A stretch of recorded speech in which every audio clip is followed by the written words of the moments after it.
Kwa nini Kenya unaionaje? Hii Kenya sasa hizi venye naiona vitu zinatupeleka tu mbio. Saa hii venye tuko hivi.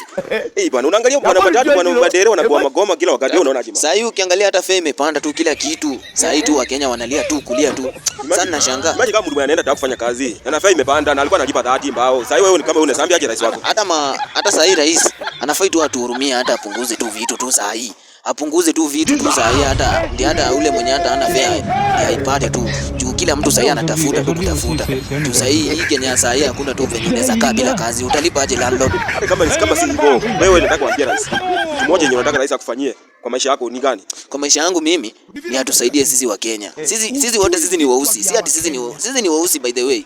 Na tunafai tusaidiana kama mabro na sisters. Usione mmoja wetu akiumia na sisi tuwaachilie hivyo. Ni sawa, iko sawa kama uko kwenye Kisii. Unaona rais amjaki huko. Kwa nini? Unajua shida ni huko wanapandanga ndizi. Yaani ndizi ndio wanapanda tu, ndio wanafikiria tu kwa kichwa tu ndizi tu. Ndio wanafikiria sasa hivi. Wanapanda ndizi. Niambia huko aende juu. Wakamwambia Matiang'i amefanya nini? Matiang'i sasa unajua anafanya tu kazi yake tu ya kuunda mabarabara. Unajua hakuwa amemalizia, sasa hizi ndio amemalizia.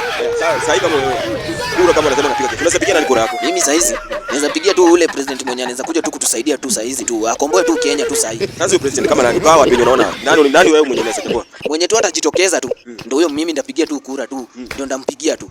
Uko sure atakomboa Kenya vile sasa hivi uchumi imepanda bwana? Anaweza kwa sababu tu akishusha tu kila kitu inawezekana tu.